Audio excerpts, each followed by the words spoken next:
A $400,000 home costs you closer to $900,000 by the time the math is finished. That is not a scare tactic. That is a 30-year amortization table at 6% interest, numbers that most people who sign mortgage papers have never actually seen laid out in full. The renting versus buying debate is not a debate about money. It is a debate about identity.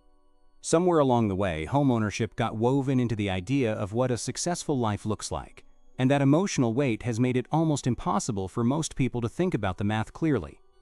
So let us look at the math clearly. A $400,000 home at 6% interest over 30 years means a monthly payment of roughly $2,398 for principal and interest alone. Over the life of that loan, you pay approximately $463,000 in interest.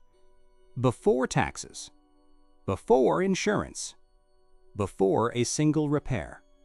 You have spent $863,000 to buy a $400,000 house, and that figure does not include property taxes, maintenance, or the closing costs you paid on day one. People do not think about this number, not because they are not smart, because no one shows it to them at the moment the decision is made. On day one of that mortgage, your first payment of $2,398 splits like this. Roughly $2,000 goes to the lender as interest. About $398 reduces what you actually owe. That ratio holds, slowly shifting, for years. In the first 12 months, you will have paid almost $24,000 and reduced your loan balance by less than $5,000. You own almost nothing more than you did when you started. The equity you feel is mostly price appreciation, not payoff. This is not a flaw in the system. It is the design of compound interest working in reverse, and it is the detail that changes everything. Now let us build the renter's picture. The same person, instead of buying, rents a comparable home for $1,800 per month. They take their $80,000 down payment, the one they would have handed to the bank, and instead invest it in a broad index fund. The historical real return of diversified equity markets over rolling 30-year periods has been somewhere in the range of 7% annually. That number comes from decades of data from academic studies going back to the early 20th century. It is not a guarantee, but it is the historical record. $80,000 invested at 7% real return over 30 years becomes approximately $609,000. Meanwhile, the homeowner's equity after 30 years, assuming no appreciation, is the full $400,000 house, free and clear. But they spent $863,000 to get it. That is a loss of $463,000 to interest, plus property taxes averaging perhaps 1% of value per year, which adds another $120,000 over 30 years, plus maintenance costs that research consistently places between 1 and 2% of home value annually, call it $60,000 to $120,000 over the same period. The real total cost of ownership lands somewhere between $1,043,000 and $1,103,000 for a $400,000 asset.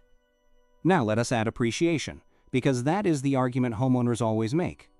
Real estate has historically appreciated. Research stretching across more than a century of housing data shows that real home prices, adjusted for inflation, have grown at roughly 1% per year on average. Not the numbers you see in hot markets over a single decade. The average, across all markets, across time. 1% real. At 1% real appreciation over 30 years, a $400,000 home becomes roughly $539,000 in today's purchasing power. The owner holds an asset worth $539,000. After subtracting total costs of approximately $1,050,000, the net position is still deeply negative unless they sell and recover that appreciation, which most do not, because they move and buy again, paying transaction costs both times. Transaction costs. This is the number almost nobody factors in. Buying a home typically costs between 2 and 5% of the purchase price in closing costs. Selling a home costs between 6 and 10%, agent commissions, title fees, transfer taxes. Combined, a single buy-sell cycle on a $400,000 home can consume $32,000 to $60,000. Every time you move, that clock resets. Research on housing markets suggests that the average break-even point, the point at which buying becomes cheaper than renting purely on the numbers, is somewhere between 5 and 7 years in most markets. Move before that, and the transaction costs alone erase any advantage. This is why the answer to this question is never a single number. It is always, compared to what and for how long. There is a framework that cuts through most of the noise. Take the value of any home under consideration. Multiply it by 5%. Divide by 12. That monthly number is roughly what ownership costs in property taxes, maintenance, and the opportunity cost of the down payment, even with no mortgage. If the rent on a comparable home is below that number, the financial position of renting is stronger. If rent is above it, the math shifts the other way. On a $400,000 home, 5% is $20,000 per year, or about $1,667 per month. That is the floor of what ownership costs before the mortgage. If a comparable place rents for $1,500 per month, the numbers favor renting. If it rents for $2,200 per month, the numbers shift toward buying.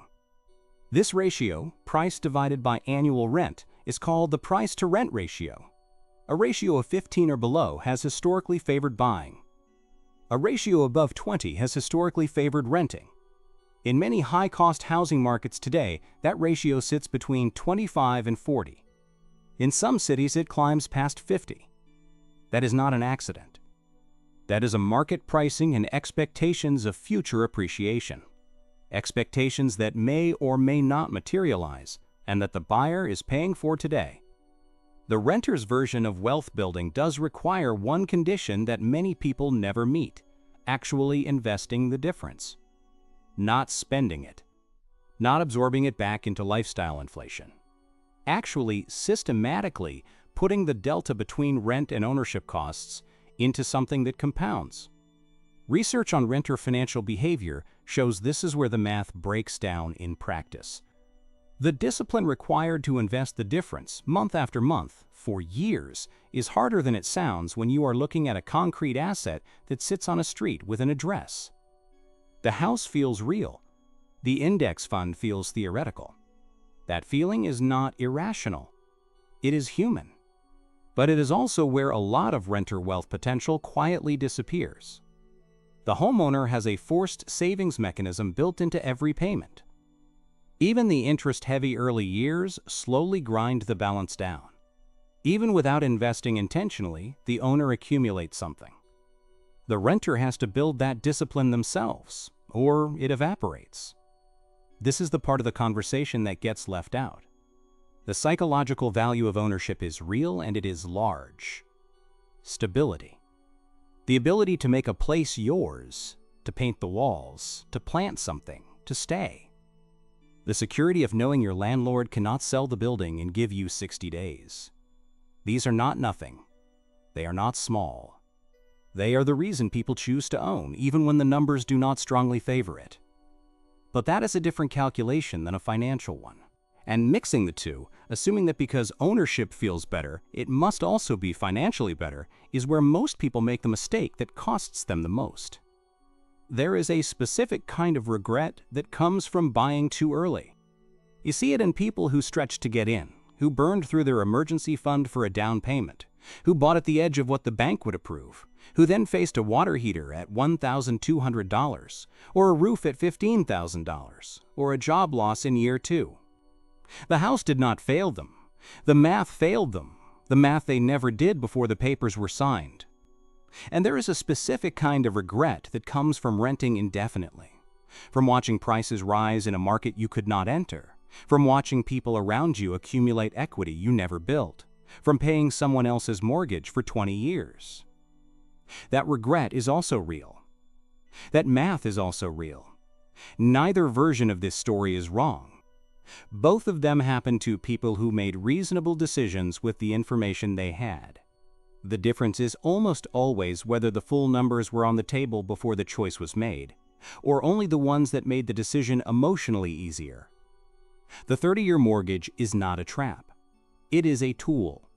Tools are neutral. What matters is whether you understand what the tool actually does, not what the brochure says it does. The math does not care about the story you tell yourself. It only runs one way: forward, compound, relentless. And it starts the moment you sign.